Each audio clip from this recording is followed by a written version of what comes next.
अवधूत चिंतन श्री गुरुदेव दत्त श्री स्वामी समर्थ.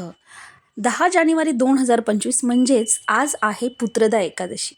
पुत्रदा एकादशी ही संतती प्राप्तीसाठी केली जाते किंवा गर्भवती महिला आपल्या बाळाचा विकास होण्यासाठी व्रत केले जाते.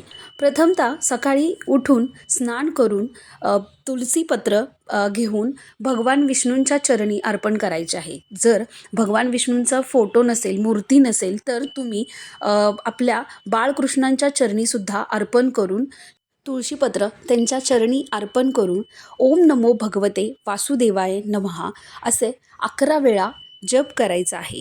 त्यानंतर ते तुळशीपत्र त्या पाण्यामध्ये टाकून उजवा हात वरती ठेवून ओम नमो भगवते वासुदेवाय नमः असे म्हणत तुमची काही इच्छा असेल की पुत्रप्राप्तीची, कन्याप्राप्तीची असेल ती बोलून ते नंतर पाणी ग्रहण करावे. एकदम साधा आणि सोपा उपाय आहे. तुम्ही नक्की हा उपाय करून पहा. तुमच्या सर्व इच्छा, मनोकामना पूर्ण होतील. धन्यवाद.